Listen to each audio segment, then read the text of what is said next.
যে কিছু মানুষের হাতে পিতলের নখগুলো হচ্ছে পিতলের। নখগুলো কি? আরও জোরে বলেন। আমাদের যে নখগুলো আছে এই নখগুলো তো নরম, শক্ত কিছুতে চিমটি কাটলে ধরলে ভেঙে যায়, নষ্ট হয়ে যায়, অল্প লাগে যদি চিমটি দেওয়া হয়। কিন্তু জাহান্নামের ভিতরে নখগুলো হবে পিতল দিয়ে তৈরি, পিতল, হুল, ধারালো।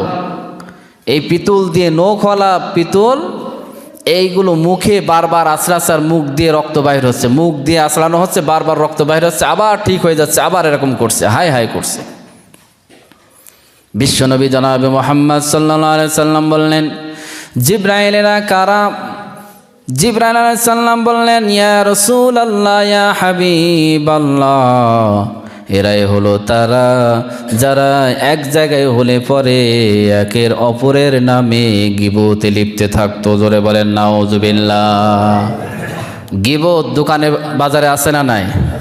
5 জন 10 জন এক জায়গায় হইলে সে জায়গায় গীবত আছে না নাই? জাহান্নামের ভিতরে যে চারটা কারণে যে জাহান্নামে যাবে, তার ভিতরে অন্যতম একটা কারণ হলো ওয়াকুন্না নাখুদু মাআল খায়দিন, যে আমরা জাহান্নামে এসেছি, দুনিয়ায় এক জায়গায় বসলে সমালোচনাকারীদের সাথে আমরাও সমালোচনা করতাম। সবাই বলে নাউজুবিল্লাহি মিন যালিক।